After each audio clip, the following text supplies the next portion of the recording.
Un fumetto per raccontare la storia come mezzo di integrazione tra popoli diversi, ma anche come strumento per far conoscere in modo semplice e diretto quanto avvenne nel lontano 1219 in Terra Santa. Siamo all'epoca della Quinta Crociata e Francesco d'Assisi, desideroso di far conoscere Cristo e il suo Vangelo ai fedeli dell'Islam, incontra il sultano Malek al-Khalem. Un incontro storico che il commissariato della custodia francescana in Terra Santa per il Triveneto ha voluto raccontare in un volume a fumetti intitolato San Francesco e il Sultano, da mercoledì nelle librerie per i tipi di Ancilla Editrice.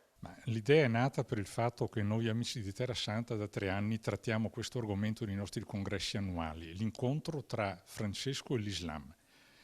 E siccome questo incontro è avvenuto durante la Quinta Crociata tra Francesco e il Sultano, abbiamo deciso che l'operazione dovesse essere culturale, deve essere il più ampio, la più ampia diffusione possibile, proprio perché l'Islam è presente oramai nelle nostre terre. Francesco ci insegna come rapportarci con questo nuovo mondo che noi non conosciamo.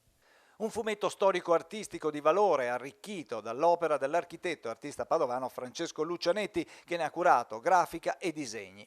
È stato abbandonato il meccanismo del fumetto dentro un quadratino, no? Dentro un cartoncino. È stato scelto invece quello del fumetto a tutto campo in modo che gli inserimenti delle varie azioni si concatenassero in modo da far diventare tutto quanto una specie di universalità, come è la religione, è un'universalità e perciò questo corrispondeva anche al tipo di disegno, di tratto e di ambientazione, insomma.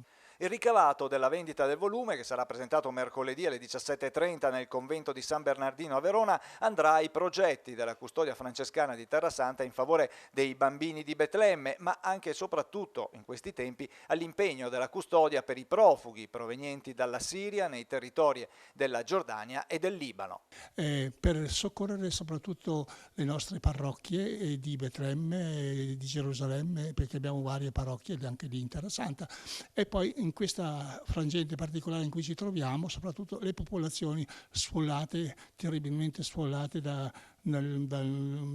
diciamo, dalla Siria, che in Libano e anche in Giordania, ecco, sono accalcate, sono milioni.